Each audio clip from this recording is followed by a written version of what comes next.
আসসালামু আলাইকুম। তাহলে শুরু করা যাক। আজকে আমাদের পঞ্চম ক্লাস পরিপাক ও শ্বসনের। তাহলে গ্যাস্ট্রিক গ্রন্থি থেকে শুরু। দেখো অত দূর তো যায়নি, 61 পৃষ্ঠা, 161 পৃষ্ঠা গ্যাস্ট্রিক গ্রন্থি, এটা হয়নি করা। হ্যাঁ আমাদের প্রশ্ন সরে আছে, আজকে তো আসেনি। কি বলেছেন আজকে আসবে অনেকে, তাই জন্য এটা বাদ রেখেছি। ও আচ্ছা, তাও আসেনি, কিন্তু হচ্ছে যে ইউটিউবে দিচ্ছি, পরে ওরা তো ক্লাস দেখে নিতে পারবে, তাই না? ওই কারণে ক্লাস করালে নাজায়েজ হবে না, যেহেতু এখান থেকে দেখে নিতে পারবে, তাই না? এই জন্য আরো করাই দিই, নাহলে পিছিয়ে যাচ্ছে তোমরা, বুঝছো? অন্যান্য ব্যাচ তো একটু আগে গেছে, 5 অধ্যায় শুরু হয়ে গেছে, তোমাদের এই অধ্যায় আছে, অন্য ব্যাচ 5 অধ্যায় চলছে। আজকে শেষ হবে, আরো একদিন লাগবে, তাই শেষ হবে। আচ্ছা, তাহলে আমরা শুরু করি। গ্যাস্ট্রিক গ্রন্থি। দেখো গ্যাস্ট্রিক গ্রন্থির এখান থেকে যেগুলো আর কি, যে 5টা বলেছিলাম, যে 5টা আর কি কোষ, তার মধ্যে একটা হলো অবজেন্টিক কোষ। তো এরকম নাম কেন হলো অবজেন্টিক? দেখো এই যে এখানে লেখা আছে, কত ওদের কাছে করাইছিলাম, অবজেন্ট মানে হলো ধারালো, মানে এই কোষগুলো একটু চোখা চোখা হয়, হ্যাঁ, কোনাগুলো, এই জন্য নাম অবজেন্টিক নাম দেওয়া হয়েছে। হ্যাঁ, তাহলে পাকস্থলীর অন্তঃপ্রাচীরে এরকম এক ধরনের কোষ আছে যারা দেখতে ধারালো হয়, এই জন্য এরকম নাম হচ্ছে অবজেন্টিক কোষ। এরই অপর নাম প্যারাইটাল, যেহেতু ওয়ালে থাকে তাই এর নাম প্যারাইটাল কোষ। লিখে নিতে বলো, অবজেন্ট মানে হলো ধারালো, লিখছো? কারণ বাংলাটা জানলে তোমার জন্য সুবিধা, তুমি তখন সহজে বুঝবা যে কেন এরকম নাম হলো, তাই না?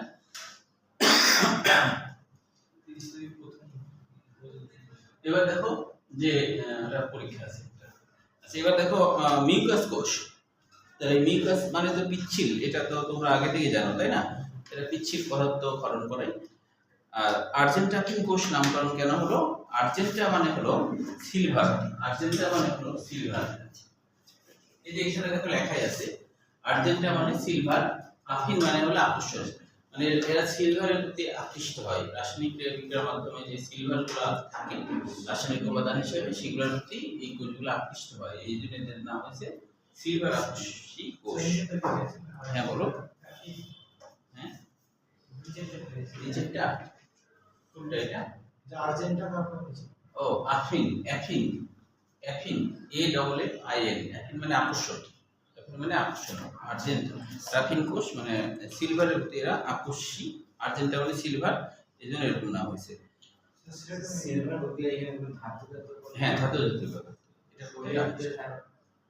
আমরা যে খাদ্য খাবার খাই, হ্যাঁ, আমরা তো মাটির তলের খাবার খাই, মাটিতে গাছ টাছ, তার মধ্যে বিভিন্ন ধাতু চলে আসে, বিভিন্ন ধাতু খাবারের মাধ্যমে, সেটার প্রতি এরা আকৃষ্ট, এই জন্য এদের নাম এরকম নাম।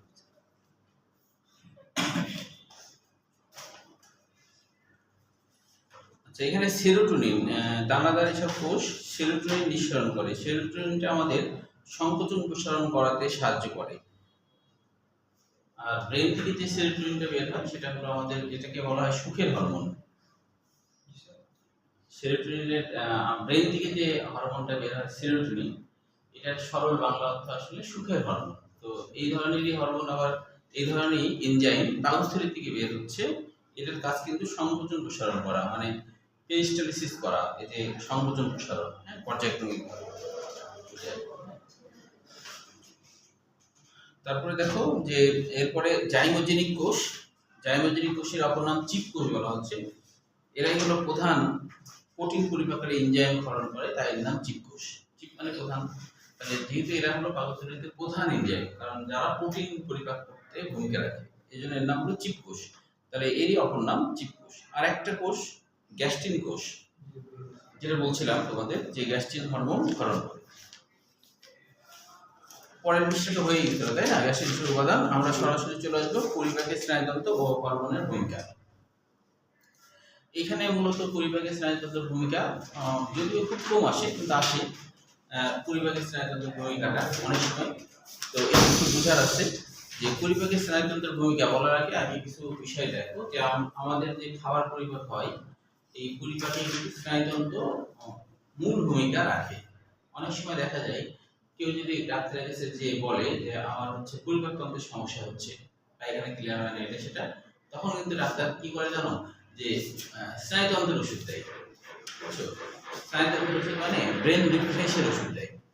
কারণ অনেক সময় মানুষ যদি খুব বেশি টেনশনে থাকে, হ্যাঁ, তাহলে কি হয় যে টেনশনে থাকলে ব্রেন তখন ওই টেনশন নিয়ে ব্যস্ত থাকে। ব্রেনের একটা অংশ স্বয়ংক্রিয়ভাবে আমাদের পরিপাক তন্ত্রকে সংযোজন প্রসারণ করছে। তখন ব্রেন ওই পরিপাক তন্ত্রকে সংযোজন প্রসারণ করাটা ঠিকভাবে খেয়াল রাখে না। তখন পরিপাক তন্ত্রের সংযোজন প্রসারণ ঠিকভাবে হয় না। তখন আমাদের পরিপাক তন্ত্রের সমস্যা হয়, অ্যাসিডিটি হয় বা পায়খানা ক্লিয়ার হয় না, এরকম ঝামেলা হয়। এই জন্য ডাক্তাররা দেখা যায় পরিপাক তন্ত্রের সমস্যার কথা বলছো কিন্তু তোমাকে ব্রেন রিফ্রেশের ওষুধ দিয়ে বসে আছে। তুমি ভাববা কি ব্যাপার, আমি চাইলাম পেটের ওষুধ আর দিল মাথার ওষুধ। বুঝতে পারছো? তো ওই জন্য অনেক ডাক্তার বলে কি যে গ্যাস আসলে পেটে থাকে না, গ্যাস থাকে মাথায়। অনেক ডাক্তার তাই বলে। হ্যাঁ, এরকম একটা আপনার কথা শুনে একটা কৌতুক হলো। হুম, কৌতুকটা হলো এই যে আমি একটা কৌতুক দেখছিলাম যে কোন লোকের পচা খাবার খেয়ে ফেলেছে। এখন ওর পেটের ওষুধ না দিয়ে ওর চোখের ওষুধ রেখে দিচ্ছে। যেহেতু ওর চোখ নষ্ট হয়ে গেলে পচা খাবার দিয়ে খেয়েছে। মানে চোখটা পরিষ্কার করতে হবে খারাপ। তারপরে আর পচা খাওয়া হবে না। আচ্ছা, তাহলে হচ্ছে তাহলে পরিবর্তন স্নায়ুতন্ত্রের ভূমিকা আরেকটা বড় উদাহরণ হলো যে তোমার দেখবা যে আমরা আমরা যখন রোজা রাখি তখন কিন্তু খিদা লাগে না আমাদের, তাই না? কিন্তু হলো যে রোজা না রেখে তুমি যদি না খেয়ে থাকো তাহলে দেখবা যে তোমার খিদা লাগবে। একবেলা না খেয়ে থাকলেই তোমার প্রচন্ড ক্ষুধা লাগবে এবং খুবই অস্বস্তিকর একটা ব্যাপার হবে যদি একবেলা তুমি না খাও। হ্যাঁ, দেখবা লক্ষ্য করে, তাই না? এটা হয় কিন্তু যে সাধারণত আমাদের স্রষ্টা আমাদেরকে প্রতিনিয়ত মানে বোঝার আগেই খাবার পৌঁছায় দিচ্ছে, তাই আমরা বুঝি না, তাই না? কিন্তু যদি কখনো খাবারের সমস্যায় পড়ি, কোনো কারণবশত আমরা খেতে না পারি, তাহলে বুঝবো যে আমাদের খুবই কষ্ট একবেলা না খেলে বা দেরি হলে, তাই না? দেরি হলে ধরো তুমি কলেজে কোনো কারণবশত তুমি খেতে পারোনি, তখন তোমার হচ্ছে যে 2টার সময় খাওয়ার কথা মনে করো, তোমার 3টা বেজে গেছে, দেখবা তোমার কেমন কষ্ট হয়, তাই না? অথচ রোজা রাখছো তুমি 16-17 ঘন্টা খাচ্ছ না, তোমার কিন্তু অ্যাকচুয়ালি খিদা বলতে কিছু লাগে না, তাই না? একটু মাত্র শারীরিক দুর্বলতা লাগে, কিন্তু খিদাও লাগে না, পানি তৃষ্ণাও লাগে না, তাই না? এটা কেন? এটা কিন্তু স্নায়ুতন্ত্রের কারণে। কারণ হলো তুমি যখন একবারে মাঝরাতে যখন খাচ্ছ তখন কিন্তু তুমি আগেই ব্রেনকে বলছো যে আমি কিন্তু আগামীকালকে সন্ধ্যা পর্যন্ত কিছু খাবো না, তাই না? এই যে ব্রেনকে তুমি বলছো, তখন আমাদের ব্রেন তখন কি করে, আমাদের পরিপাক তন্ত্রের হজম করার জন্য যে যে অ্যাসিড ক্ষরণ করার কথা বা এনজাইম ক্ষরণ করার কথা সব বন্ধ করে দেয়। কেউ আর কি ক্ষরণ হয় না। আর যখন ক্ষরণ হবে না তখন আমাদের পেটের মধ্যে চুন চাপতে করবে না, পেট ঠান্ডা হয়ে থাকে। এদের দেখবা রোজা রাখলে কিন্তু পেট ঠান্ডা হয়ে থাকে, পেটের মধ্যে কোনো পেট আছে বলেই মনে হয় না, অ্যাসিডিটি কম, অ্যাসিডিটি তো জিরো হয়ে যায়। কেউ যদি আর কি রোজা রাখে অ্যাসিডিটি জিরো হয়ে যায়, মানে ওই যে নিয়ত করছে, ওই নিয়ত মানে হলো স্নায়ুতন্ত্রের উপরে এর প্রভাব পড়ে। তাহলে স্নায়ুতন্ত্র ভূমিকা আছে কিনা? আর যখন স্নায়ুতন্ত্র আমাদের হজম মানে খাওয়ার প্রতি আগ্রহ বাড়ায় কেন? তুমি ধরো ক্ষুধার্ত, তুমি দেখতেছো যে খাবার রান্না করা হচ্ছে, খুব পছন্দের কোনো খাবার রান্না করা হচ্ছে, তখন তুমি কিন্তু পোলাও বিরিয়ানি টিরিয়ানি এগুলো তো পছন্দ আমাদের। এটা কিন্তু চোখ দিয়ে দেখলে এই অপটিক স্নায়ু, অপটিক মানে দেখা, দেখা স্নায়ু, যেটা দেখার কাজ করে, এই স্নায়ুটা আমাদের ব্রেনে যায়, খবর দেয় যে এই খাবারগুলো খাইতে হবে। তখন ব্রেন সাথে সাথে আমাদের পরিপাক তন্ত্রের মধ্যে হাইড্রোক্লিক অ্যাসিড ক্ষরণ করতে শুরু করে দেয় আগে ভাগেই। মানে তার মানে ব্রেন মনে করে এবার বোধহয় খাবে, তুমিও ভাবছো যে এবার খাইতে হবে এত সুন্দর জিনিস, তখন আমাদের আরো বেশি খিদা লেগে যায়। তার মানে পরিপাক তন্ত্রের স্নায়ুতন্ত্রের একটা গুরুত্বপূর্ণ ভূমিকা আছে। তো এটাকে 3 ভাগে ভাগ করছে। একটা দেখো, একটাকে ভাগ করতে হলো শুধুমাত্র লালা ক্ষরণের ক্ষেত্রে। আমাদের লালা ক্ষরণের ক্ষেত্রে 2টা পর্যায় হয়। একটাকে বলা হয় সহজাত বা অনপেক্ষ প্রতিক্রিয়া বা আনকন্ডিশনাল রিফ্লেক্স, আর আরেকটা হলো অর্জিত বা সাপেক্ষ প্রতিক্রিয়া। তো এই জিনিসগুলো কি আগে একটু খেয়াল করো যে যেটা হলো সহজাত প্রতিক্রিয়া বা অনপেক্ষ প্রতিক্রিয়া, সেটা কি? সেটা হলো যে যদি এটার মধ্যে জন্মগতভাবে একটা ফিস্ট করা আছে, হ্যাঁ, যে জন্মগতভাবে ফিস্ট করা মানে যেটা আর কি আমাদের সহজাত প্রতিক্রিয়া বা অনপেক্ষ বা আনকন্ডিশনাল যেটা, সেটা হলো যে তুমি যদি খাবার মুখ দিয়ে চিবাও তাহলে অটোমেটিকলি আমাদের লালা ক্ষরণ হতে শুরু করে দেবে। হ্যাঁ, মুখ দিয়ে চিবানোর সাথে সাথে লালা ক্ষরণ হবে, কোনো সত্য তত্ত্ব নাই, তুমি চিবাচ্ছ লালা ক্ষরণ হবে, তুমি যদি খাদ্য খাবার চিবাও তো লালা ক্ষরণ শুরু হয়ে যাবে। এটা হলো জিনতাত্ত্বিক, বংশান্তরে তোমার ফিক্সড করা আছে যে তুমি কি যে খাবারগুলো তোমার পছন্দ সেই খাবার চিবালেই তোমার অটোমেটিকলি লালা আসতে শুরু করে দেবে। ঠিক আছে, এবং পাকস্থলীতেও কিন্তু বিভিন্ন এনজাইম কর্ম হতে শুরু করে দেবে। তো এইটা হলো, এই জিনিসটাকে বলা হচ্ছে যে সহজাত, মানে যেটা জন্ম থেকে জন্মান্তরে ফিক্সড করা আছে যে সিস্টেমটা, হ্যাঁ এটা। আরেকটা হলো সাপেক্ষ, যেটা বলা হচ্ছে সেটা হলো খাবার না খেয়ে তুমি হচ্ছে খাবার দেখলেও তোমার মুখে লালা চলে আসবে। বুঝা গেল কি? এটা হলো কন্ডিশনাল, মানে শর্তযুক্ত। শর্ত কি? যে খাবার তোমাকে দেখাইতে হবে, খাবার তোমাকে দেখাইতে হবে, দেখালেই তোমার লালা ক্ষরণ শুরু হয়ে যাবে যদি তুমি ক্ষুধার্ত থাকো আর কি, হ্যাঁ। তো এই দুইটাকে ভাগ করা হয়েছে। রিফ্লেক্স বলা হয় কেন? রিফ্লেক্স মানে ধরো কোন একটা আলো যেমন পড়লো, পরে আবার প্রতিফলিত হয়ে চলে আসা, হ্যাঁ। তাহলে যে জিনিসটা তাৎক্ষণিক হয় সেটাকে রিফ্লেক্স বলে বা প্রতিবর্তী ক্রিয়া বলে। বুঝা গেল কি? যে জিনিসটা তাৎক্ষণিক হবে সেটাকেই বলা হয় প্রতিবর্তী ক্রিয়া বা রিফ্লেক্স। আলোর মতো, আলো যেমন কোথাও পড়লে রিফ্লেক্স করে চলে আসে না, তো সেরকম তুমি খাবার চোখে দেখা মাত্রই ক্ষুধার্ত থাকলেই সাথে সাথে প্রতিক্রিয়া শুরু হয়ে যাবে, তোমার মুখে লালা আসতে শুরু হয়ে যাবে, তোমার খিদা লাগতে শুরু করে দেবে। এরকম কিছুকে বলা হয় রিফ্লেক্স বা প্রতিবর্তী ক্রিয়া। বুঝতে পেরেছো? আলোর মতো, বুঝতে পারছো? যে আলো যেমন কি হয়, কোথাও পড়লে কি সাথে সাথে আবার রিফ্লেক্স করে না, তাহলে কোনো স্নায়ু যদি, কোনো স্নায়ুর ক্ষেত্রে যদি এরকম হয় যে আমরা অপটিক স্নায়ুর মাধ্যমে দেখলাম, অপটিক স্নায়ুর মধ্যে দেখলাম, দেখার সাথে সাথে কিন্তু তার কার্যকারিতা শুরু হয়ে গেল। অর্থাৎ হলো দেখার সাথে সাথে তোমার লালা ক্ষরণ শুরু হয়ে গেছে। মানে অপটিক স্নায়ু দিয়ে আমাদের ব্রেনে যাবে, ব্রেনের সাথে সাথে মোটর স্নায়ু বা আগ্রাহী স্নায়ুর মাধ্যমে আমাদের লালাগ্রন্থিকে নির্দেশ দেবে লালাকরণ কর, তখন সাথে সাথে লালাকরণ হবে। এই জিনিসগুলোকে বলা হয় রিফ্লেক্স বা প্রতিবর্তী ক্রিয়া। তোমরা 9 10 পড়ছো কিনা যে প্রতিবর্তী ক্রিয়া কিন্তু আরেকটা আছে, যেমন যে ধরো হাতে তোমার সুই ফুটলো না, সুই ফুটা মাত্র তোমার হাত একাই সরে যাবে, এটাও কিন্তু প্রতিবর্তী ক্রিয়া। মানে কি? যেটা তাৎক্ষণিকভাবে হয়, যেটা তাৎক্ষণিকভাবে হয় সেটা প্রতিবর্তী ক্রিয়া। আর যেটা তাৎক্ষণিকভাবে হয় না, পরে হতে পারে বা নাও হতে পারে, সেইটাকে আমরা প্রতিবর্তী ক্রিয়া বলবো না। তাৎক্ষণিক না হলে সেটাকে প্রতিবর্তী ক্রিয়া বলা যাবে না। যেমন তোমাকে কেউ সালাম দিল, সাথে সাথে তুমি উত্তর দিবা, একটু কম বেশি দেরি হতেই পারে বা নাও দিতে পারো, তাই কিনা? তাহলে ওটা কিন্তু প্রতিবর্তী ক্রিয়া না। যেটা তাৎক্ষণিকভাবে হবে সেটাই হলো প্রতিবর্তী ক্রিয়া। মনে রাখবে, তাৎক্ষণিক হওয়া লাগবে, হ্যাঁ। যেমন হলো যে আমাদের কারেন্ট শক করলে মশা কামড় দিলে, কারেন্ট শক করলেও তাৎক্ষণিকভাবে আমার প্রতিবর্তী দেখায়, এটা আর কি। ঠিক আছে? তাহলে এটা হচ্ছে যে তাহলে লালা ক্ষরণের ক্ষেত্রে দুইটা পদ্ধতি আছে। একটা বলা হচ্ছে যে সহজাত বা অনপেক্ষ বা আনকন্ডিশনাল, আর একটা হলো সাপেক্ষ বা অর্জিত। আচ্ছা, অর্জিত বলা হচ্ছে কেন জানো? অর্জন করা জ্ঞান। অর্জন করা জ্ঞান মানে তুমি জানো যে এই জিনিসটা তোমার টেস্টি খাবার, তুমি এটা অর্জন করেছো না, তাহলে ওটা যদি দেখো তাহলে তোমার লালা ক্ষরণ হবে। কিন্তু তুমি যদি দেখো যে একটা ছাগল মনে করো কাঁঠালের পাতা খাচ্ছে, ওটা দেখলে তোমার লালা ক্ষরণ হবে? কারণ ওটা তোমার জ্ঞান অর্জন হয়েছে যে কাঁঠালের পাতা আমার ভালো লাগে। যদি ভালো লাগতো তাহলে অবশ্যই যদি কাঁঠালের পাতা তোমার ভালো লাগতো তাহলে লালা ক্ষরণ হতো। কিন্তু তুমি তো জানছো যে এটা তোমার অর্জিত জ্ঞান, অর্জিত জ্ঞান না, তুমি এটা জানো অর্জিত জ্ঞান, ঠিক কিনা? তাহলে তোমার কিন্তু লালা ক্ষরণ হবে না। তার মানে অর্জিত জ্ঞান থাকতে হবে, তাহলে সেটা অর্জিত ব্যাপারটা আসবে, হ্যাঁ। তো সেইটাকেই বলা হচ্ছে সাপেক্ষ বা যে অর্জিত আর কি, হ্যাঁ। তাহলে এই হলো লালা ক্ষরণের ব্যাপার। এরপরে বলছে গ্যাস্ট্রিক রসক্ষরণ। আচ্ছা, অর্জিত প্রতিপত্তি ক্রিয়াটা প্যাভলভ নামে একজন বিজ্ঞানী করেছিল। সেটার কাহিনীটা এরকম, প্যাভলভ বিজ্ঞানীটা কিভাবে করেছিল যে একটা কুকুরকে প্রতিদিন খাবার দেওয়ার আগে প্রথমে কি করতো যে ঘন্টা বাজাতো, ঘন্টা বাজিয়ে তারপরে খাবার দিত, বুঝছো? এই এরকম করতো। তো এরকম আহ, আহ, করতে করতে একদিন তিনি পরীক্ষা করার জন্য করলেন কি যে ঘন্টা বাজালেন, কিন্তু তিনি কি করলেন না, খাবার দিলেন না। তখনও দেখলেন গলার মধ্যে সিরিজ ঢুকে, দেখলেন যে এক গাদা লালা ক্ষরণ আছে। তার মানে এইটা হলো সাপেক্ষ বা অর্জিত। কি অর্জিত? ওই কুকুরটা জানতো যে ঘন্টা বাজানোর পরে খাবার আসে, তাহলে এটা তার অর্জিত জ্ঞান না, তাই কি না? এটা হলো অর্জিত জ্ঞান, এটাও এক ধরনের রিফ্লেক্স, সাথে সাথে তার লালা আসছে, তাই কি না?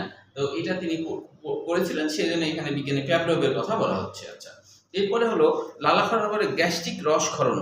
এই গ্যাস্ট্রিক রসক্ষরণটা আবার তিনটা ভাবে হতে পারে। একটা হলো স্নায়ু পর্যায়। স্নায়ু পর্যায় হলো এরকম যে তুমি মুখ দিয়ে খাবার চিবাচ্ছ বা মুখ দিয়ে গিলছো, খাবারটা গলদকরণ করছো, তখন কিন্তু আমাদের যে গলদকরণ করলে পেটের মধ্যে যে স্নায়ুগুলো আছে, আমাদের অন্তঃপ্রাচীরে যে স্নায়ুগুলো আছে, এই স্নায়ুগুলা কিন্তু উদ্দীপ্ত হয়ে যায় মানে খাবার পড়ার সাথে সাথে। হ্যাঁ, এবং খাবার যে গিলছো সেটার প্রতি কিন্তু আমাদের যে মানে সংবেদী স্নায়ু আছে যেটাকে সেন্সরি বলে। হ্যাঁ, তো মুখ দিয়ে খাবার চিবালে এখানকার স্নায়ুগুলো উদ্দীপ্ত হয় এবং উদ্দীপ্ত হয়ে আমাদের ব্রেনে খবর যায়। ব্রেন তখন বুঝতে পারে যে খাবার চিবাচ্ছে, তাহলে আমাকে পাকস্থলীতেও, এখন তো আবার লালাত ক্ষরণ করলাম, এখন পাকস্থলীকেও বিভিন্ন ধরনের এনজাইম ক্ষরণ করাতে হবে, কারণ এই খাবারগুলো তো পাকস্থলীতে যাবে। তো তাহলে এখানে কিন্তু স্নায়ু জড়িত। তখন মোটর স্নায়ুর মাধ্যমে আমাদের হচ্ছে পাকস্থলীর অন্তঃপ্রাচীরেও কিন্তু নির্দেশনা আসে। মোটর স্নায়ু মানে আজ্ঞাবাহী স্নায়ু, যে তুমি পাকস্থলীর মধ্যে তুমি বিভিন্ন এনজাইম ক্ষরণ করো, হাইড্রোক্লোরিক অ্যাসিড ক্ষরণ করো, ঠিক আছে, গ্যাস্ট্রিন হরমোন ক্ষরণ করো। তাহলে এই যে হচ্ছে খাবার চিবানো এবং খাবার গলতকরণ করছি, তার আগেই পাকস্থলী কিন্তু পূর্ব প্রস্তুতি হিসেবে সে কিন্তু এনজাইম ক্ষরণ করে বসে আছে। তো এই জিনিসটাও স্নায়ু দ্বারা হচ্ছে, তাই এটাকে বলা হচ্ছে স্নায়ু পর্যায়। স্নায়ুর মাধ্যমে এই কাজটা চলছে আর কি। হ্যাঁ, এই কাজটা কিন্তু পাকস্থলীর মধ্যে এনজাইম ক্ষরণটা শুধু খাবার চিবালেই যে হয় তা না, বলছে যে কোনো কিছু খাবারের গন্ধ শুকলে, তারপরে খাবারটা চোখ দিয়ে দেখলে, খাবারের কথা কানে শুনলেও এটা হতে পারে। তোমাকে কেউ বলছে খুব ক্ষুধার্ত, তোমাকে কেউ বলছে যে পরে টরে যাওয়ার সময় একটা জায়গায় বিরিয়ানি দিবে ফ্রি ফ্রি, তো এটা শুনে তোমার হলো পেটের মধ্যে এনজাইম ক্ষরণ শুরু হয়ে যাবে। বুঝতে পারছো? তাহলে এটা যে শুনলা কান দিয়ে, অডিটরি স্নায়ু, অডিটরি মানে শ্রবণ স্নায়ু, শ্রবণ স্নায়ুর মাধ্যমে শুনছো না, শুনে এই খবরটা যখন এই ব্রেনে গেছে, ব্রেন যখন মোটর স্নায়ুর মাধ্যমে, যে এটা একটা ভ্যাগাস স্নায়ু বলা হয়, ভ্যাগাস স্নায়ুগুলো মোটর স্নায়ু হিসেবে কাজ করে। ভ্যাগাসের বাংলা অর্থ বিচরণ, অনেক জায়গায় অনেক জায়গায় সে আর কি ছড়িয়ে ছিটিয়ে আছে, এই জন্য এর নাম হলো বিচরণ। ওই ভ্যাগাস স্নায়ু মোটর স্নায়ুর মতো কাজ করে, সে তখন আমাদের পাকস্থলীর মধ্যে খাবার এই বিভিন্ন এনজাইম ক্ষরণ করতে শুরু করে। এরপরে আরেকটা পর্যায়ে বলছে, দেখো পাকস্থলী পর্যায় বা গ্যাস্ট্রিক পর্যায়। এখানে কেন পাকস্থলী পর্যায়ে বলছে, এখানে কিন্তু পাকস্থলীকে বলা হয় দ্বিতীয় মস্তিষ্ক। পাকস্থলীকে বলা হয় দ্বিতীয় মস্তিষ্ক, কারণ কি জানো, পাকস্থলী নিজে নিজেও ব্রেনের কোনো সাহায্য ছাড়াও কিছু কিছু এনজাইম ক্ষরণ করতে পারে। এই জন্য এই জায়গাটার নাম কিন্তু সরাসরি বলা হচ্ছে পাকস্থলী পর্যায়। এরকম কেন বলা হলো, যে এই পর্যায়ে আমাদের স্নায়ু এবং হরমোন দুটাই জড়িত আছে, সম্পৃক্ত আছে, কিন্তু এর সাথে পাকস্থলীর কোনো সম্পর্ক নাই। পাকস্থলীতে খাবার এসে যখনই পূর্বে, তখন পাকস্থলীর অন্তঃপ্রাচীরে থাকা মেসনাল প্লেক্সাস, মেসনাল প্লেক্সাস হচ্ছে কি, এটা একজন বৈজ্ঞানিকের নাম, যার নাম ডরিস মেসনার, এরকম নাম ডরিস মেসনার। তার নামের আগে আরেকটা শব্দ আছে ডবিস মেসনার, তিনি এটা আবিষ্কার করছিলেন। তো তিনি বলছিলেন যে আসলে পাকস্থলীর অন্তঃপ্রাচীরে অনেক স্নায়ুতন্ত্রের জালক আছে, প্লেক্সাস মানে জালক, স্নায়ুতন্ত্রের জালক আছে। তো খাবার যখনই পাকস্থলীর ভিতরে এসে পড়ে, তখন ওই স্নায়ুগুলা উদ্দীপ্ত হয়ে যায়। স্নায়ুগুলা কি হয়? উদ্দীপ্ত হয়ে যায়। উদ্দীপ্ত হয়ে গেলে তখন কিন্তু গ্যাস্ট্রিন হরমোনও নিঃসরণ হয় এবং তার পরবর্তীতে বিভিন্ন এনজাইম ক্ষরণ শুরু হয়ে যায়। তো এই কাজটা হলো যেহেতু ব্রেন থেকে সরাসরি হয় না, সরাসরি পাকস্থলীর টাচ রাখলে পাকস্থলী একা একাই এনজাইম এবং হরমোন ক্ষরণ শুরু করে দেয়। এই জন্য এই পর্যায়ের নাম হলো পাকস্থলী পর্যায়। এই পর্যায়টাকে কিন্তু আমরা যে পর্যায়ে বলছি না, ব্রেনের সাথে সম্পর্কিত না, এই জন্য স্নায়ু পর্যায়ে আর বলছি না। এটা শুধু পাকস্থলীর নির্দিষ্ট স্নায়ুই কাজ করে, এই জন্য পাকস্থলী পর্যায়ে। কিন্তু আর্থিক পর্যায়ে, হ্যাঁ বলো, এন্ডোক্রাইন মানে অন্তঃক্ষরাবর্তী। এই যে দেখো এন্ডোক্রাইন, এই যে এন্ডোক্রাইন, এন্ডোক্রাইন মানে কি? অন্তঃক্ষরাবর্তী। এন্ডোক্রাইন মানে অন্তঃক্ষরাবর্তী। হ্যাঁ, অন্তঃক্ষরাবর্তীতে আমরা তো জানি হরমোন নিঃসরণ হয়। এন্ডোক্রিন মানে এন্ডোক্রাইন, ওই লেখা আছে এন্ডোক্রিন। এন্ডোক্রিন মানে কি? এন্ডোক্রাইন। এই যে CRIN আছে না, এটাকে এন্ডোক্রিন বলা যায়, এন্ডোক্রাইনও বলা যায়, তাই না? তো এন্ডোক্রিন মানে এন্ডোক্রাইন, বুঝা গেল কি? তাহলে এখন হচ্ছে যে এরপরে দেখো, এরপরে যেটা বলছে সেটা বলছে যে আন্তিক পর্যায়ে কেন বলছে? আন্তিক পর্যায়ে মানে এই পর্যায়ে কিন্তু অবশ্যই আমাদের ব্রেনের কানেকশন থাকবে, শুধুমাত্র পাকস্থলী এই কাজটা করতে পারে, কিন্তু অন্যান্য জায়গা সাথে ব্রেনের সবসময় কানেকশন থাকে, একা একা কোনো কিছু করতে পারে না। পাকস্থলী কিছু কাজ একা একা করতে পারে, অন্য জায়গাগুলো একা একা করতে পারে না, অন্য জায়গার সাথে ব্রেনের সম্পর্ক আছে। হ্যাঁ, তো এখন বলছে আন্তিক পর্যায়ে মানে কি? ডিউডিনাম থেকে কিন্তু আন্তিক পর্যায়ে শুরু না, আমরা মনে রাখবো অন্ত্র মানে কি? ডিউডিনাম থেকে পায়ু পর্যন্ত, তাই না? তাহলে এখানে যতগুলা নালী আছে, নাড়িভুড়ি আর কি, সবই কিন্তু অন্ত্রের মধ্যে পড়ে, তাই আন্তিক পর্যায়ে। তো তো আন্তিক পর্যায়ে যেটা হয় বলছে যে আন্তিক পর্যায়ে কি হয়, যখন হলো খাদ্যটা এই যে ডিউডেনাম, হ্যাঁ ডিউডেনামে আসে, ধরো এটা হলো পাকস্থলী, যখন খাদ্যটা যেই মাত্র খাবারটা এই ডিউডেনামের প্রাচীরে টাচ করবে, ডিউডেনামের প্রাচীরে টাচ করবে, তখন এখানকার স্নায়ুগুলো উদ্দীপ্ত হয়ে যাবে। উদ্দীপ্ত হয়ে গেলে ব্রেনে খবর যাবে, ব্রেন থেকে মোটর স্নায়ুর মাধ্যমে দুই ধরনের হরমোন নিঃসরণ হবে, একটাকে বলা হচ্ছে সিক্রেটিন আর একটা হলো কোলেসিস্টোকাইনিন। তো আমরা তো জানি সিক্রেটিনের কাজ কি, সিক্রেটিনের কাজ হলো দুই রকম, একটা হলো সিক্রেশন করা, আবার আরেকটা কাজ হলো যে সিক্রেশন কমিয়ে দেওয়া বা বন্ধ করে দেওয়া। এখানে কিন্তু সিক্রেটিন যে কাজটা করবে, পাকস্থলীর মধ্যে যে পরিমাণ পাকস্থলীর মধ্যে যে পরিমাণ সিক্রেশন হচ্ছে, অর্থাৎ হাইড্রোক্লোরিক অ্যাসিড বের হচ্ছে, বিভিন্ন এনজাইম বের হচ্ছে, এই সিক্রেটিন ডিউডেনামে আসলে এই সিক্রেটিন হরমোন বের হয়ে পাকস্থলীর মধ্যে থেকে হাইড্রোক্লোরিক অ্যাসিড ক্ষরণ কমিয়ে দিবে, বিভিন্ন এনজাইম ক্ষরণ কমিয়ে দিবে, এই কাজটা করবে। হ্যাঁ, আর কোলেসিস্টোকাইনিন কি করবে, কোলেসিস্টোকাইনিন তো আমরা জানি, কোলেসিস্টোকাইনিনের ফুল মিনিং কি বলেছিলাম বলো? হ্যাঁ, পিত্ত কোলে সিস্টোকাইনিন। হ্যাঁ, কোলে মানে পিত্তাশয়, তাই না? আর সিস্ট মানে সংকোচন, সিস্ট মানে সংকোচন। এরা হলো পিত্তাশয়ের সংকোচনকে বাড়ায়। সংকোচন বাড়ালে কি হবে, পিত্তাশয় থেকে মানে ক্ষারীয় লবণ জাতীয় উপাদানগুলো আসবে, তাই না? কারণ কি, পাকস্থলীর মধ্যে যা আসছে তা কিন্তু প্রচুর পরিমাণে অম্লীয়, তাই ক্ষারীয় উপাদান পিত্তরস আসবে, পিত্তরসটা হলো প্রচুর পরিমাণে ক্ষারীয়। এই ক্ষারীয় উপাদানটা এসে কি করবে, যে ওই যে পাকস্থলীর যে মধ্যে যে অ্যাসিডিক ফর্ম আছে, ওই অ্যাসিডিক ফর্মটাকে ক্ষারীয় করে ফেলবে, এই কাজটা করবে। তাহলে হচ্ছে এই আন্তিক পর্যায়ে কিন্তু এই দুইটা হরমোন এই দুইটা কাজই মূলত করে। এরপরে বলছে সরাসরি অগ্নাশয় রস ও পিত্ত নিঃসরণ, এইটা আর আন্তিক পর্যায়ে খুব কাছাকাছি, যে এখানেও কিন্তু সিক্রেটিন হরমোন আর কোলেসিস্টোকাইনিন মূল ভূমিকা পালন করবে। এখানে সিক্রেটিন যে কাজটা করবে, যেহেতু এটা হলো অগ্নাশয়ের উপরেও কাজ করবে, পিত্তাশয়ের উপরেও কাজ করবে, তাই সিক্রেটিন অগ্নাশয়ের ভিতর থেকে বিভিন্ন ধরনের এনজাইম ক্ষরণকে ত্বরান্বিত করবে। কারণ কি, অগ্নাশয়ের মধ্যে তিন রকমের খাওয়ার পরিপাকের এনজাইম আছে না, তাই না? অ্যামাইলেজ, ট্রিপসিনেস, তাই না, আছে তো। তাহলে অগ্নাশয়ের মধ্যে থেকে সব ধরনের এনজাইম ক্ষরণ, সিক্রেটিন মানে কি সিক্রেশন করা, এখানে সিক্রেশন করবে, বুঝা গেল কি? আর কোলেসিস্টোকাইনিন পিত্তাশয়ের মধ্যে থেকে, তাই না, পিত্তাশয়ের মধ্যে থেকে ক্ষারীয় লবণ জাতীয় উপাদানগুলা ক্ষরণ করবে। বাইকার্বনের ক্ষরণও কিন্তু সিক্রেটিন অগ্নাশয় দিকে করাতে পারে, বুঝা গেল কি? এই সব প্রক্রিয়ার মাধ্যমে আমাদের পরিপাকের কাজটা ত্বরান্বিত হয়।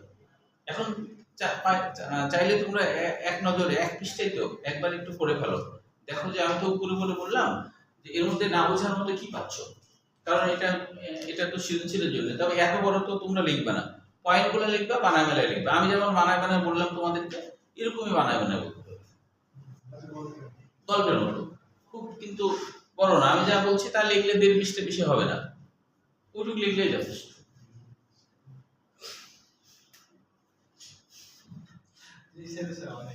অনেক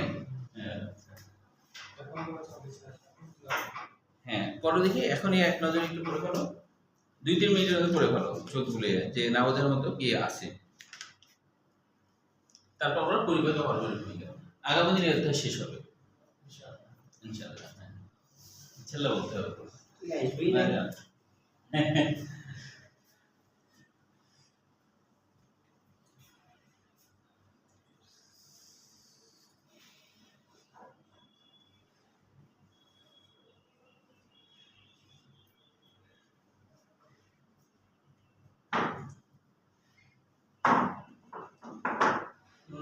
তারপর হচ্ছে নতুন টপিক শুরু হবে।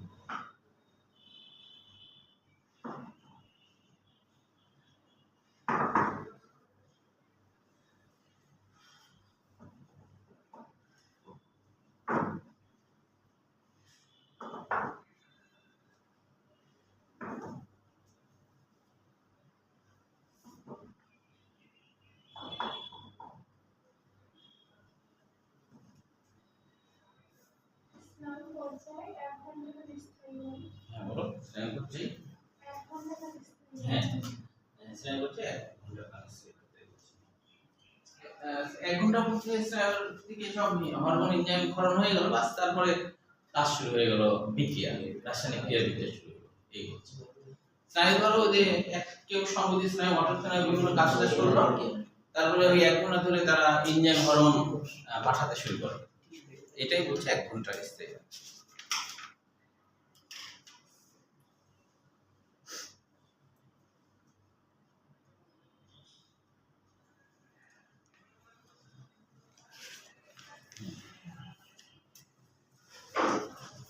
পরিপাকে হরমোনের ভূমিকা তোমরা পড়ে ফেলো, আমি এটা লিখে এটা আলোচনা করবো এখন।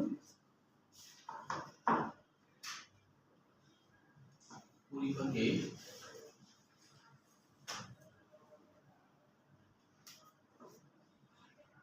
হরমোনের ভূমিকা। পরিপাকে হরমোনের ভূমিকা এটা এমসিকিউর জন্য করতে হবে, তবে হরমোনগুলোর কাজ টাজ এগুলো আমরা বুঝবো। হ্যাঁ হ্যাঁ সন্দেশ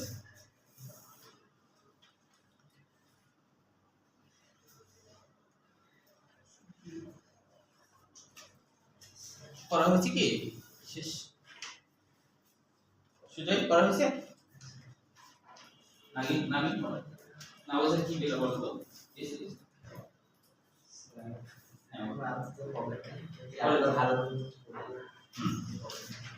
ঠিক আছে।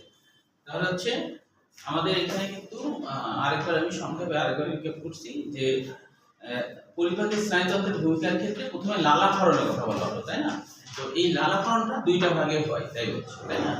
একটা আমরা দেখলাম কি বলো সহজাত, আর একটা হলো অর্জিত, তাই না? সহজাতটা বংশান্তরে ফিক্সড করা আছে, সিস্টেম করা আছে যে এক এক প্রাণীর এক এক রকমের সহজাত হবে খাদ্য খাবারের প্রতি, তাই না? সেই আর আর এদিক এরপরে আমরা চলে আসলাম যখন হলো স্নায়ু পর্যায়ে, তাই না?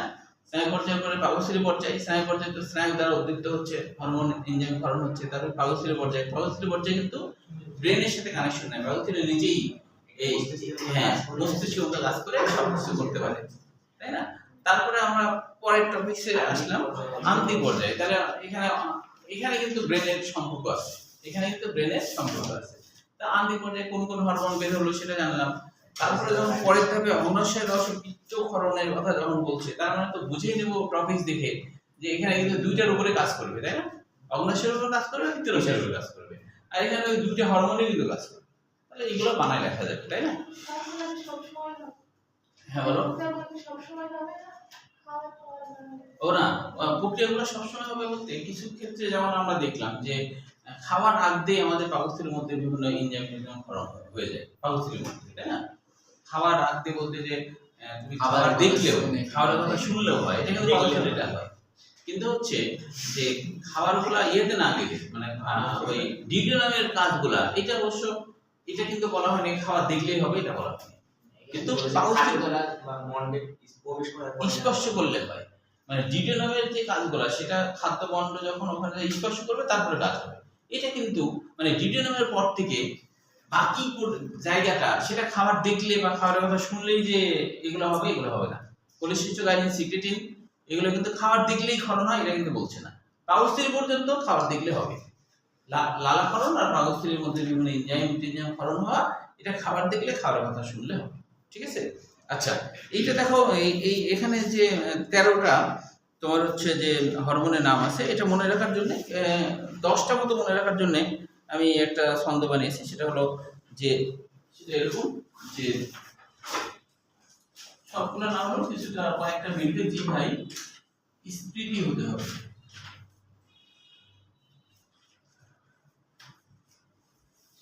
হতে হবে। এই ছন্দের মাধ্যমে আমরা হচ্ছে বেশ কিছু হরমোনের নাম স্পিডি হতে হবে। মানে মনে করো যে আমি ছোটকালে সাইকেল চালাতাম যখন, তখন আস্তে আস্তে চালাতাম, হ্যাঁ? তো তখন আমার এক বড় ভাই বলছিল যে তোমাকে তো একটু স্পিড বাড়াতে হবে, হ্যাঁ? আমি বলছিলাম জি ভাই একটু স্পিডি হতে হবে, স্যার স্যার।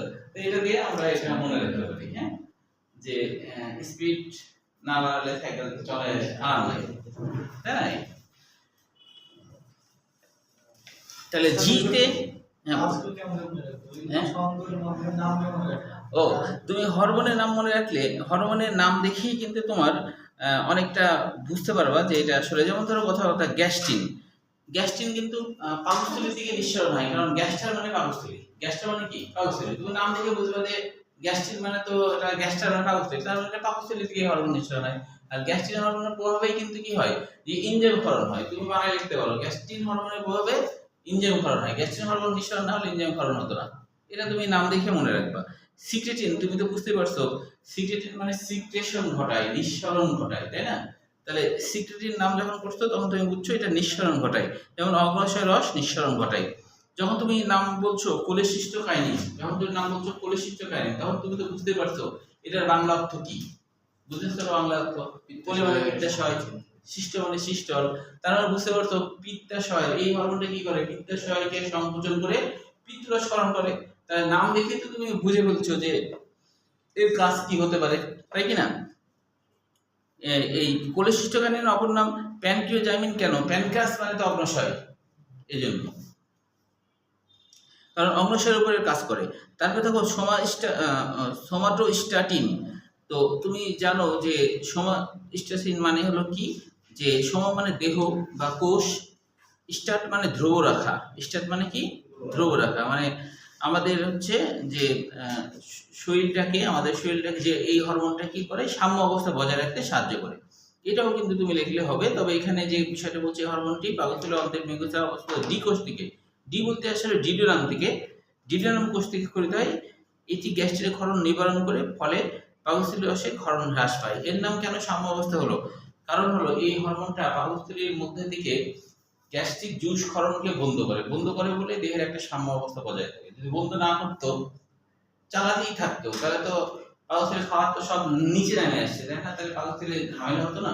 তাহলে দেহের একটা সাম্য অবস্থা বজায় রাখতেই এই হরমোনটা কাজ করে, তাই এই জন্য এরকম নাম দিয়েছে। তারপরে দেখো এন্টেরোকাইনিন, মনে রাখবা। দেখো এখানে এন্টেরন মানে আসলে ক্ষুদ্রান্ত বোঝায়, এন্টেরন মানে। আর কাইনিন মনে রাখবা, কাতে কার্বোহাইড্রেট হয় না, কাতে কি কার্বোহাইড্রেট হয়। তাহলে মনে রাখবা এরা নিশ্চয়ই কার্বোহাইড্রেট জাতীয় খাবারগুলোকেই হজম করে। তাই দেখো এখানে কিন্তু বলছে আন্তিগ্রন্থি থেকে মল্টেজ, সুক্রেজ, ইনভার্টেজ সব কিন্তু কার্বোহাইড্রেট, ল্যাকটেজ এনজাইম নিঃসৃত হয়। তাহলে এই হরমোনের প্রভাবে এই সমস্ত এনজাইম নিঃসৃত হয়। তাহলে কাতে কার্বোহাইড্রেট, এইভাবে মনে রাখা যাবে। কি মানে? ক্ষুদ্রান্ত। ক্ষুদ্রান্ত। এন্টেরন মানে ক্ষুদ্রান্ত। আচ্ছা, তারপরে দেখো পেপটাইড ওয়াই। নামটা আসলে পেপটাইড ওয়াই কেন হলো? কারণ হলো এটা আসলে প্রোটিন, সম্পূর্ণ প্রোটিন বা হরমোন কোনটাই হতে পারে না। মানে হরমোন সাধারণত প্রোটিন জাতীয় হয়, কিন্তু সব হরমোন যে প্রোটিন হয় তাও না, কিন্তু অনেক হরমোন আছে লিপিড জাতীয় হয়। তো এটা ওয়াই নাম কেন হলো, পেপটাইড ওয়াই নাম কেন হয়েছে? কারণ হলো এটা আসলে প্রোটিন হতে পারেনি। হ্যাঁ, এটা প্রোটিন হতে পারেনি। যেমন একটা ওয়াই1 দ্বারা বোঝায়, ওয়াই নাম কেন হলো? একটা ওয়াই1 দ্বারা বোঝায় 34টা অ্যামাইনো অ্যাসিড, আর একটা ওয়াই2 দ্বারা বোঝায় 36টা অ্যামাইনো অ্যাসিড। তাহলে দুই ধরনের অ্যামাইনো অ্যাসিড দিয়ে এটা গঠিত, দুই ধরনের অ্যামাইনো অ্যাসিড দিয়ে এরা গঠিত হয়। এরকম ধরনের একটা হরমোন কাজ করে হরমোনের মতো।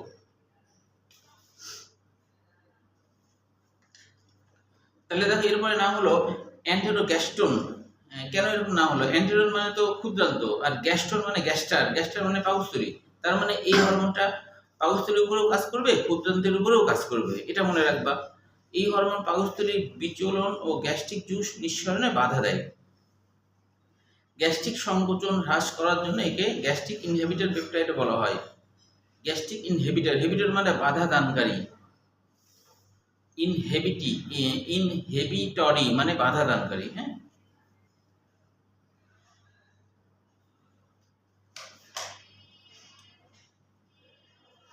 তারপর আবার দেখো অ্যান্টেরোকাইনিন। অ্যান্টেরো মানে ক্ষুদ্রান্ত, তার মানে এখানে ক্ষুদ্রান্তের উপরেই কাজটা করবে সারাক্ষণ। হ্যাঁ বলো। কাইনিন বলতে প্রোটিন বোঝাচ্ছে। অ্যান্টেরোকাইনিন মানে শেষে হলো প্রোটিন বোঝানোর জন্য, এরা প্রোটিন জাতীয় উপাদান, এটা বোঝানোর জন্য। এটি ক্ষুদ্রান্তের প্রাচীর থেকে খরিত হয়। এটি লিবারকুন কিন্তু একজন বৈজ্ঞানিকের নাম। হ্যাঁ, পুরো নাম হলো জার্মান বিজ্ঞানী, পুরো নাম হলো Johann Nathaniel Lieberkuhn. Johann Nathaniel Johann, পুরা নাম হলো জোহান জোহান নাথানিয়েল, নাথানিয়েল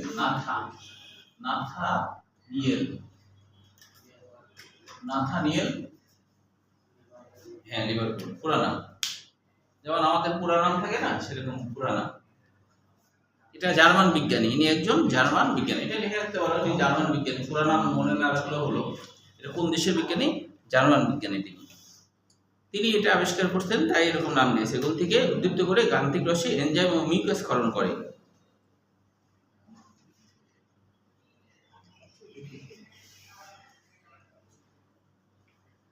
তারপরে দেখো যে ডিউক্রাইনিন, দেখো এটা নাম শুনে তুমি দেখছো অ্যান্টেডনের কথা কিন্তু না বলে নির্দিষ্টভাবে ডিউডেনামের কথা বলছে। ক্ষুদ্রান্ত বলতে যে ডিউডেনাম আছে তো ওই জন্য কিন্তু ডিউক্রাইনিন বলছে, বুঝছো?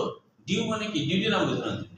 তাহলে এটা ডিউডেনাম থেকে খরিত হয়। এই হরমোন ব্রোনারের গ্রন্থি থেকে উদ্দীপ্ত করে আন্তিক রসে এনজাইম মিউকাসকরণ করে। ব্রোনারও একজন বৈজ্ঞানিকের নাম। ডিউডেনামে যে গ্রন্থিগুলো আছে ওই গ্রন্থির নাম ব্রোনার। হ্যাঁ স্যার এখানে বলো। প্রাইনিং এটা ক্ষুদ্রান্ত থেকে বের হয়,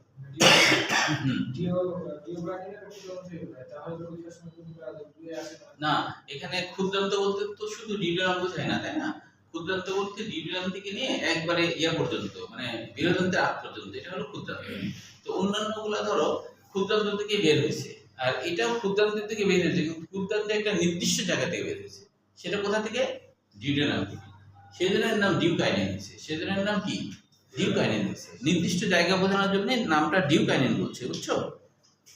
যেমন দেখো এখানে বলছে প্যানক্রিয়াটিক পলিপেপটাইড, এরকম নাম কেন হলো? পলিপেপটাইড, প্যানক্রিয়াস মানে তো জানোই, তাই না? প্যানক্রিয়াস মানে হলো যে এই প্যানক্রিয়াটিক মানে কি? অগ্নাশয়, তাই না? অগ্নাশয়। আর পলিপেপটাইড নাম কেন হলো? কারণ এটা সম্পূর্ণভাবে প্রোটিন না, তাই না? কিছু অ্যামাইনো অ্যাসিডের গুচ্ছ, 100 কম, তাই এটা পলিপেপটাইড। প্যানক্রিয়াটিক পলিপেপটাইড উপস্থিত করিতে হয় অগ্নাশয় রস ক্ষরণে বাধা দেয়। এটা বলেই যাচ্ছে প্যানক্রিয়াটিক, তার মানে অগ্নাশয় ব্যাপার স্যাপার। ভিল্লিকাইনিন, তার মানে দেখো ক্ষুদ্রান্তের ভিতরের দিকে কিছু ভিল্লি আছে না, ওই যে মাইক্রোভিলাসের মতো, তাই না? অভিক্ষেপ, আঙ্গুলের মতো অভিক্ষেপ আছে না, ওইখান থেকে এই হরমোনটা বের হয়। সেজন্য নাম হলো ভিল্লি কাইনিন। ক্ষুদ্রান্ত প্রাকৃতিক হরমোন, এরা ভিলাইয়ের কার্যকারিতা বৃদ্ধি করে। তারপরে হলো ভ্যাসো অ্যাক্টিভ ইন্টেস্টাইনাল পেপটাইড, এরকম নাম কেন হলো? ভ্যাসো অ্যাক্টিভ মানে হলো রক্তনালীর প্রসারণ বোঝায়। হ্যাঁ, এই পুরাটার বাংলা অর্থ হলো রক্তনালীর প্রসারণ। এরা হলো এই হরমোনটা কি করে? রক্তনালীর প্রসারণ ঘটায়। এই হরমোনটা রক্তনালীর প্রসারণ ঘটায়। অনেক আগে রাকিব বলছিল এসি বন্ধ করতে, আমি ভুলে গেছি বন্ধ করতে, কিন্তু রাকিবের পড়াশোনার মনোযোগ আজকে বেশি থাকার কারণে ও কিন্তু শীত অনুভব করছে না, তাই না? পড়াশোনার প্রতি আগ্রহের কারণে ভুলে গেছে। আচ্ছা, তাহলে ভ্যাসোঅ্যাক্টিভ ইন্টেস্টাইনাল পেপটাইড এটা হলো রক্তনালীর প্রসারণ ঘটায় যে হরমোনটা, এই বুঝায়। এরপরে দেখো ক্ষুধা ও তৃপ্তি নিয়ন্ত্রণকারী হরমোন। ক্ষুধা ও তৃপ্তি নিয়ন্ত্রণকারী হরমোন, এর মধ্যে সবগুলোই মোটামুটি বাংলা দিয়ে আছে, কিন্তু একটা দুটো জিনিস সম্পর্কে জানা দরকার। তারপরে আমি সবগুলো পড়ে শোনাই। কতিপয় G1 পেপটাইড আছে, জিআই, হ্যাঁ G1 বলছি, জিআই এর ফুল মিনিং আসলে গ্যাস্ট্রোইন্টেস্টাইনাল পেপটাইড, এরকম দেখো জিআই এর ফুল মিনিং। জিআই এর ফুল মিনিং হলো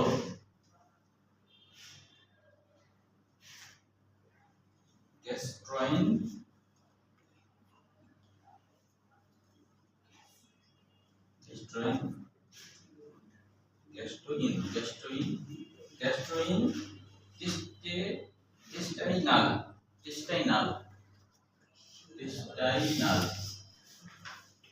intestinal peptide, এটা হলো G1 এর ফুল মিনিং। হ্যাঁ, এটা হলো G1 এর জিআই, বারবার G1 বলছি কেন? জিআই, হ্যাঁ জিআই, ঠিক আছে। আচ্ছা, তারপরে তো ভিআইপি লেখাই আছে, ভিআইপি ভ্যাসোঅ্যাক্টিভ ইন্টেস্টাইনাল, এটা লেখা আছে গ্লুকাগন লাইক পেপটাইড, এটাও পেপটাইড। হ্যাঁ হ্যাঁ পেপটাইড। আচ্ছা, আরেকটা জিনিস দেখো, এখানে একটা গ্রিলিন নামে একটা কথা আছে, এটা হলো বাংলা অর্থ কিন্তু আসলে ক্ষুধার হরমোন, জানো? এই যে 3 নম্বর লাইনে দেখো গ্রিলিন, অন্যগুলো তো সব পারবা, গ্যাস্ট্রিক ইনহিবিটর পেপটাইড, তারপর আছে গ্রিলিন, পাইছো গ্রিলিন? হ্যাঁ, মনে করবো যে গ্রিলিন হচ্ছে, গ্রিল খায় না মানুষ, বেশি ক্ষুধা লাগলে গ্রিল খায়, তাই না? তো গ্রিলিনের বাংলা অর্থ ক্ষুধার হরমোন। এই হরমোনটাই আমাদের ক্ষুধা সৃষ্টি করে, খিদা লাগে না, এই হরমোনটাই আমাদের ক্ষুধা সৃষ্টি করে, এটাকে বলে ক্ষুধার হরমোন। আর আরেকটা আছে 2 নম্বর লাইনে গ্লুকাগন লাইক পেপটাইড, এরকম নাম কেন হয়েছে? কারণ গ্লুকাগন সদিশ পেপটাইড, এর বাংলা অর্থ হলো গ্লুকাগনের মতো আর কি এটা, হ্যাঁ, তাই এর নাম হলো গ্লুকাগন লাইক পেপটাইড। এগুলো এমসিকিউ হিসেবে সবগুলাই, হ্যাঁ, সবগুলো হলো এমসিকিউ হিসেবে আসে। এখানে দেখো, এখানে একটা চার্ট আছে, যা আগে আছে সেটা এখানে আছে, এটাও এমসিকিউ হিসেবে করবা। আগামী দিন যা আছে তা আমরা ইনশাল্লাহ আর কি শেষ করে দিতে পারবো, তারপর আমরা এই পরের দিন থেকে 5 অধ্যায় শুরু করবো, হ্যাঁ, সেকেন্ড পার্ট 5।